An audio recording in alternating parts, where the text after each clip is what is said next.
Hello, good morning, everybody. Oh, very exciting to see all these faces, new faces. Half of them are beekeepers, so this is the first time that we do this kind of consortium meeting, the seventh. So the audience is a bit different, but the story is the same. Beginning of each consortium meeting, I tell a bit who we are, because we mostly invite members of the multi-actor forum. So the same story today. So for the members of our team, it will be, let's say, the same story again for the beekeepers and other members of the multi-actor forum. It will be probably, I think, the only time today that we will say really who we are and what we are doing in the Beegood project.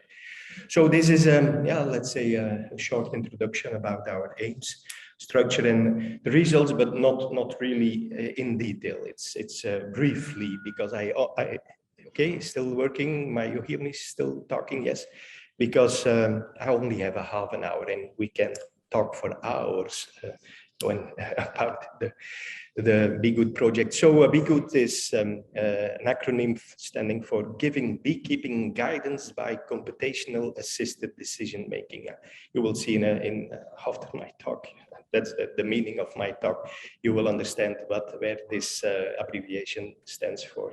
So it is a project funded by the Commission, Horizon 2020. That's where the call fit in. We have 70 partners coming from 13 countries, and we are a multidisciplinary team. So we have all kind of partners on board, starting with the bee research institutions, but also the national reference laboratory for bee health. We have ecologists, we have bee pathologists, we have modelers on board, we have a small and medium-sized enterprise on board, we have Beekeepers Association on board. So we are really, let's say, multidisciplinary. We started the 1st of June 2019. I tried to calculate. I thought it was month 39, but it seems a recalculate. I'm not so good in calculation.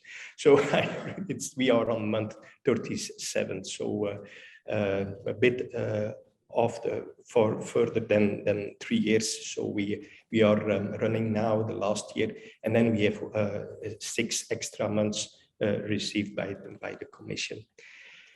So I think I was here, so you will have access to this PowerPoint presentation later on, so you can have a look who are really these partners that make this consortium.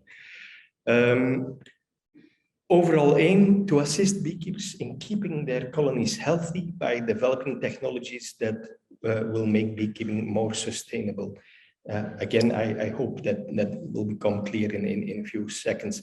And I start my presentation with the question: what is a healthy colony? Because there are 2 words in this overall aim that are of importance. The first one is healthy colonies, and then sustainable beekeeping. I will try to explain that in my talk. So what is a healthy colony? So the health of a colony is determined by things that happen inside the colony, and of course the presence of a queen is crucial for a colony of being healthy, but also the presence of brood. But here we have to be careful, because depending on the season and the floral resources, that might change quite a bit, and so we have to put it always in the context of the moment, of the place where it is. So it is not such a simple association that when there is brood, there is a healthy colony. No, it depends so it is complex. But it also determined by the environment. And here on the left-hand side, you see rapeseed field. This is food for the bees. How many food is there available? Food availability is quite an important one. But you know that one of the drivers of colony losses is also the pesticides where bees are exposed to, the intoxication. So that's also the environment. So there's quite a lot of things that are of importance with respect to the environment. And then in a third category, you could call it, is the beekeeping management. If you ask 10 beekeepers for how they perform a certain activity on their apiary, you will have 12, 15 answers because they all do different and they have multiple solutions. So the beekeeping management is quite a complex one, and it's quite some possibilities there. And some of the beekeepers, they are traveling, others don't. The Varroa treatment, some do treatment with medications, others with organic acids, others don't treat at all. So the context there again is very important. So yeah, health is quite a complex thing. In the old days, health was more considered as being not dead, and so there are a lot of publications, and I show here a few of my own publications, just not to let's say be too much aggressive to my colleagues, but because we make the same mistake that we consider health as not being dead or the absence of disease. Just simply the presence of a disease was that they were not healthy. Is that the definition of being healthy? I don't think it is. So it is much more complex than that. What we know is that you can categorize it, and that in circumstances, in a certain environment, in a certain context, the health of a colony can be considered poor, but it can be considered as excellent as well, and everything in between. So it is categorized. This is the simplest way to deal with health, and we think this is how we should present it, and then we call it the health status index. The index will indicate is the category to which your colony is in at that moment. And this is the purpose of the Be Good project, that we try to determine this health status index by analyzing and integrating a lot of information, a lot of parameters that we will follow. Why so much at this moment? Because we don't know what exactly the health status index is. So we have to measure everything as much as possible, and then at the end try to make the calculation what exactly is important, and how can we define this health status index. I said we collect data on almost everything. That's true, but we prefer to do that in an automated way, because we know that if beekeepers, but also we as a researcher, when we open a hive, there is some sort of disturbance, and it might have an impact on the health of the colony. So we are very careful and try to limit the observation, the opening of a hive to a minimum. There are circumstances that we have to do that, of course, but the way to deal with this, that we place sensors in a hive so that they collect data in an automated way. So you could look at the hive entrance. There are very nice books about that. People that can see the health of a colony, the status of a colony from what is happening outside. But yes, that's true, but most probably it has its limitations. You can't see everything from outside, from at the hive entrance. So how should you interpret our automated data collection? Well, I have made this kind of drawing, the scheme telling that different sensors here on the, is this a pointer? These are all sensors that are placed in a hive, and they give information about the weight, they give information about the temperature, about the sound, but also about vibrations, about the gases that are present in the hive. We have bee counters. We are developing bee counters, improving bee counters so that we see the incoming, outgoing bees, but it is a very sophisticated bee counter. I will tell you that in a few seconds as well. And all this information is sent to a cloud, and then from there on we work. From there on we try to interpret all this information that is coming in, and the final goal is that we have developed some sort of algorithm that let's say make the calculation, and they'll tell us this hive is in a good category, in a bad category of the health status index, and that we can, when it is moving from a good one to a bad one, that we can send alerts to the beekeeper, and that you can say something is going on. and we think it is that, and we think that you should take that measurement. And this kind of the computational assisted guidance that we give that in the Be Good project. You see here below a bee colony model, and it is a completely virtual colony that we are creating now. And the idea is that this colony will, this model will be our reference point, and that we will check the incoming data with our reference, the model. Of course, the model should be very well validated, and this is one of the things we are working on now. The second word that I presented to you was sustainability. And how do we see sustainability? Well, while you are trying to maintain the bee health, that you safeguard the economic viability of your business, of your business model, let's say, and that you understand also the ecological balance, and that you keep these three things under control. And then we think that you're working on a sustainable beekeeping. This is the, let's say, a geographic representation of our consortium with different work packages. Here are the list of the different work packages, and the sixth first one you could call them operational. So they are, let's say they are really trying to make the things happen that I just promised you. The four last one is they give support to this team to make that happen and to communicate with the outside world. So the first work package is on beekeeping and health indicators.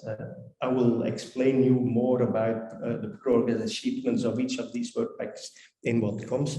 But you see that there is quite some interaction and data flowing from one to another work package, and also tools developed in, for instance, we have here work package 2 on beekeeping and innovation. We are trying to develop novel tools to follow up our bees, and in addition to the known, let's say, sensors and other things, we are trying to let's say to develop new ones on completely new health indicators. So it's quite exciting.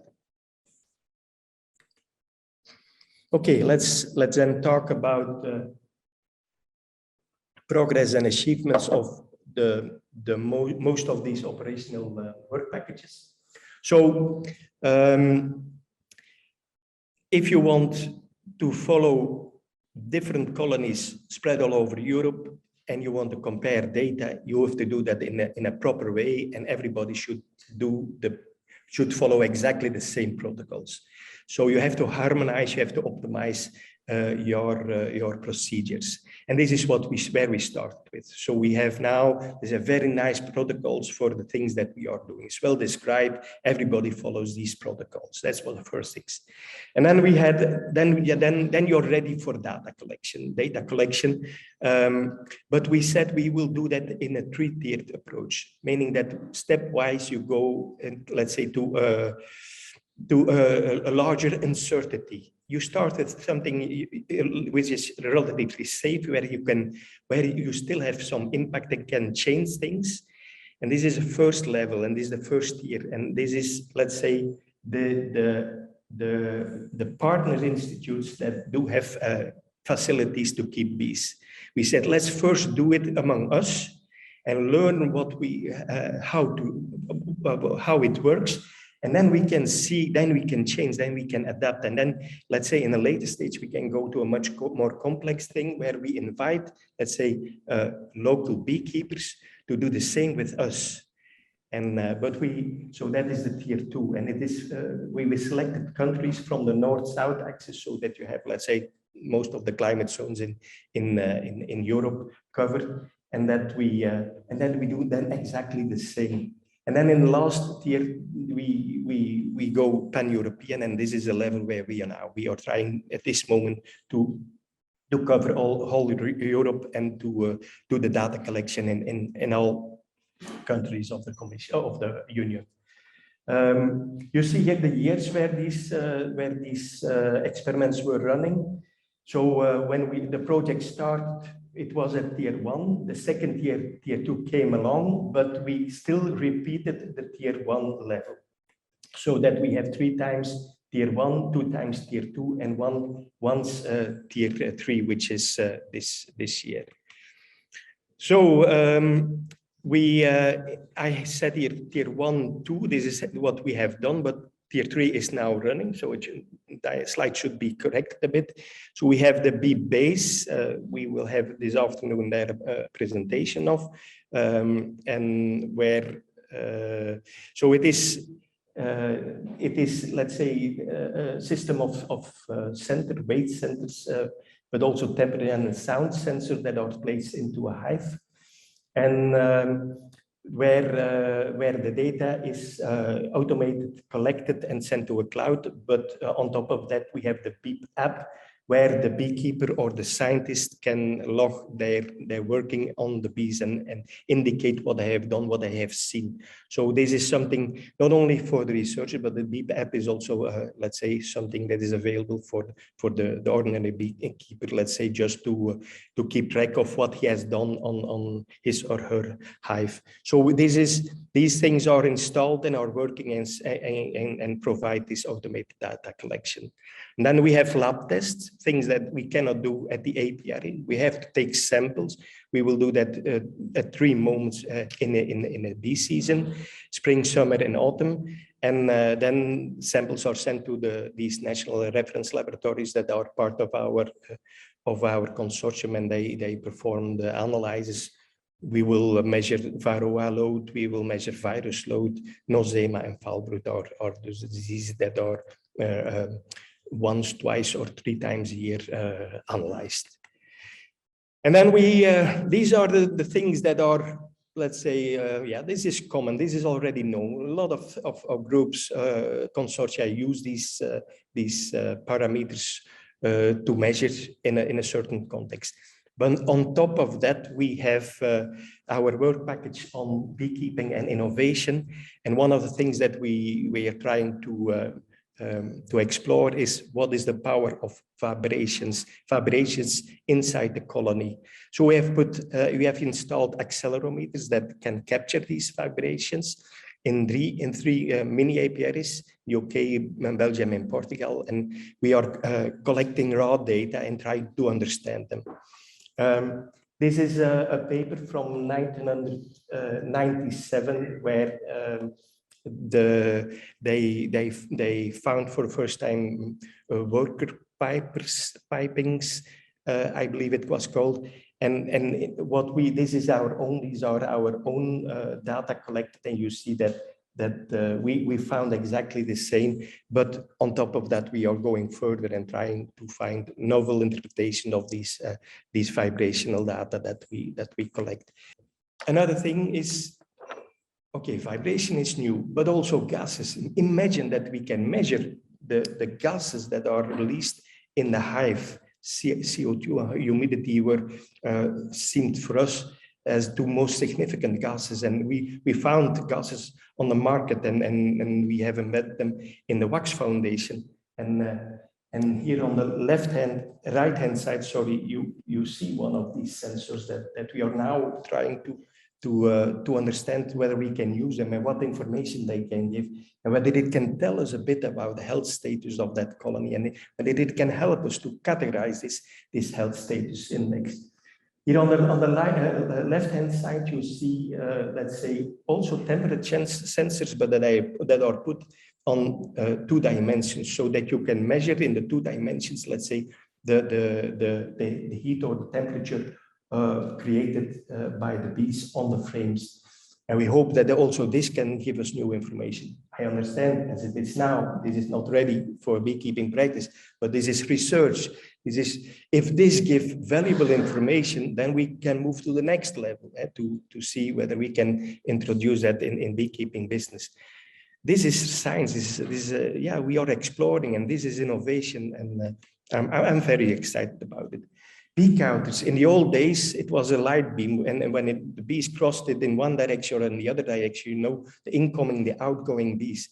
We go to the next level. We have some sort of bee counter where you take images, photographs of the bees that are entering, and based on image analysis, we interpret them, and we understand which caste it is. Is a worker bee? Is it a drone? Is it a queen? Is the worker bee loaded with pollen or not? And we have a database of tens of thousands of pictures that are annotated, and based on deep learning, we have now a system that can interpret all these incoming pictures that are taken, and that we can say this is a bee that is loaded with pollen and so on. We have developed lateral flow devices. You know the lateral flow device from the rapid COVID test. So it is exactly the same, but it's based on antibodies, and they are we have developed them for pesticides, so that the beekeepers can do the testing immediately on the spot, and if they have a, let's say, suspicion of intoxication, that they can run the test themselves. And then we have the ambition to do the same for the viruses, that they can, let's say, do the testing of the viruses, so that you can differentiate when there are bees that are, let's say, crawling in front of the hive. They have some sort of paralysis that you can say, is this something to do with the viruses, the chronic bee paralysis virus, the acute bee paralysis virus, or is it something that has to do with the pesticides, because they cause also this kind of paralysis? So that's why these two LFD tests were developed in this. And then last thing under innovation is a Tachman assay. Here we have a previous study that demonstrates that 8 mutations in the genome are associated with resistance against Varroa based on the suppressed mite reproduction. And what we are trying to see is, does the genetics of the bees also contribute to the health status? And thus, for instance, resistance against Varroa is let's say, it makes the bees much more healthier. So we first developed a test so that we can do the rapid screening, and now we are doing the screening. And then in the third work package, we have the ambition to develop dynamic landscape models. And I wanted to tell you what it is, and I found this kind of movie on internet.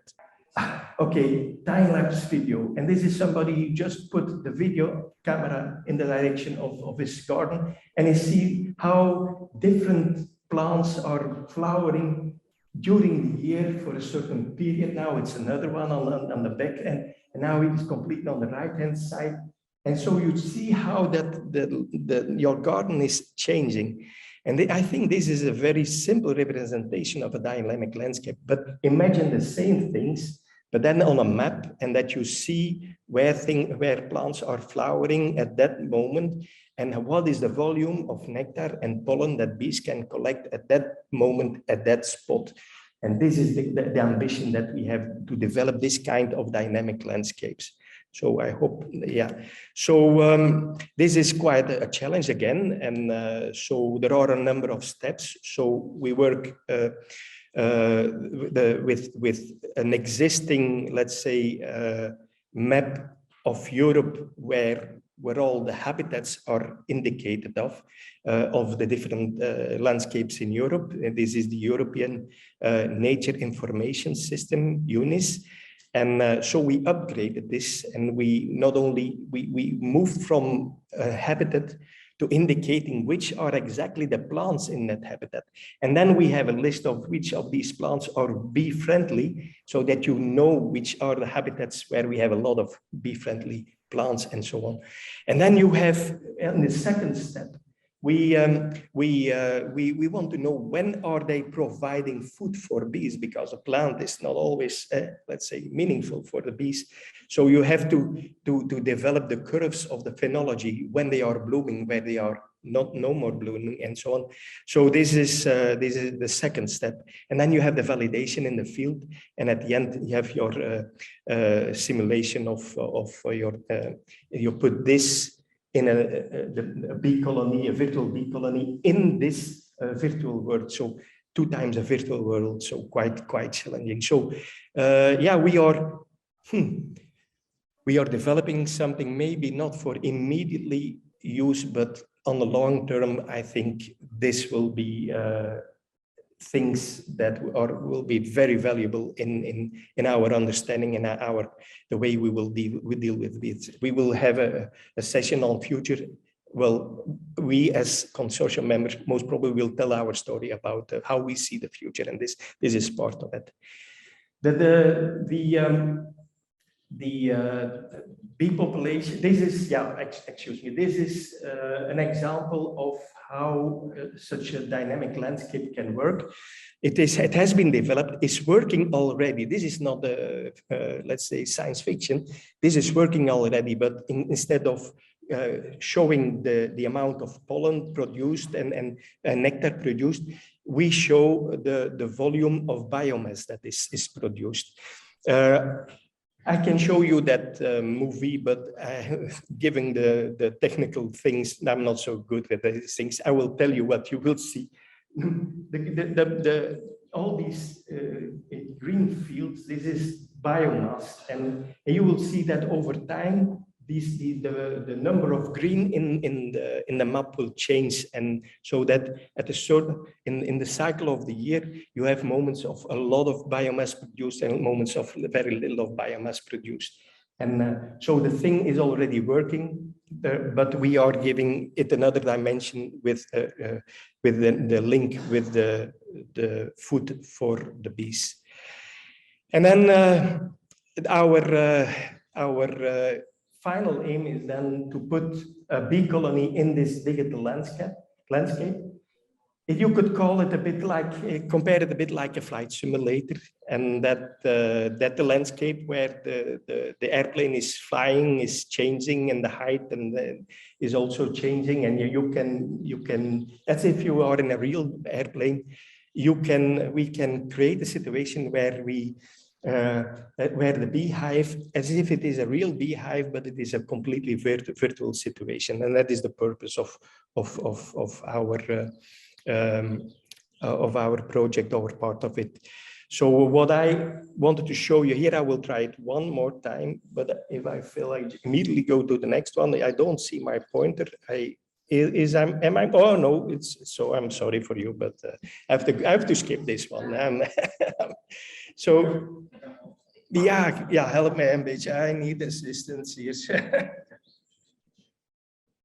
Well, this is nothing special. I just wanted to show you a video that I found from Natural Geographic, where you see how from the egg, a larvae that grows, and this is a bit our model of a honeybee colony that we create virtually, a system in which eggs are laid, larvae are immersed, they grow, they pupate, and they emerge as an adult bee. And this is a nice movie showing how it is happening in real, but the idea is that we create it in a virtual circumstance. So also quite challenging. The system we use is ALMA's Animal Landscape and Man Simulation System. It is an agent-based model, meaning that we will model every single bee of a colony individual. So you will have, let's say, a total of 30,000-40,000 of bees that will be modeled, and then we see what the colony does. Quite exciting. Okay. So the purpose is that this colony will be our reference from all the data coming in to calculate the health status index, but on top of that, we have other applications. The meaning is on the long term that the risk assessment of pesticides can be measured by this way, that we change some parameters, that we say now the bee is exposed to some type of pesticide with these characteristics. We put it in a model and we see how the bee colony will behave. And the advantage is that you don't have to do this kind of experiments. First of all, they do it at the level of cages, then semi-field experiments, and then at the end, they will test a new pesticide in a field experiment. The idea is that we can run such an experiment completely digitally and predict what will happen when the bees are exposed to a new pesticide. So this is the ambition. And then the same, in fact, also for the policy decisions, we will create that in our virtual world and see what happens. And maybe we are not that far at the end of this project, but we start with something. And I think this idea is not to stop. When we were 100 years back and you were talking about the flight simulator, nobody would believe you. But let's say these days, people believe in a flight simulator and that you can train a pilot in a flight simulator. And maybe in 20 years, we will have this complete virtual world where we can create circumstances where bees are exposed to. So in work package 6, operationalization and application, we have that bee data logbook, and so where you can indicate all the actions that you did with your bees at the apiary, and that you can store them in some sort of archive, you can call it. And we have different versions in many languages that translated so that it's very user friendly. You can now already use this application. There is also a component on socio-economic drivers where we did a SWOT analysis. We had in-depth interviews. We had a SWOT source scoring. And then based on that, we have now 18 key attention points for policy and strategy development. And so we try to understand what is this business of beekeeping. Who are these persons? What is their motivation? What does drive, and what is their goal with all this? And we do try to capture that, let's say.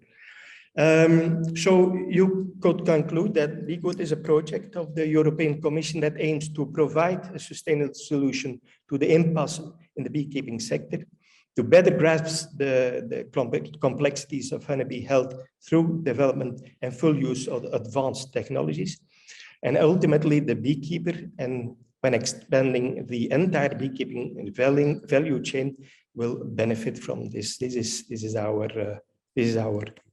ambition. Thank you for your attention.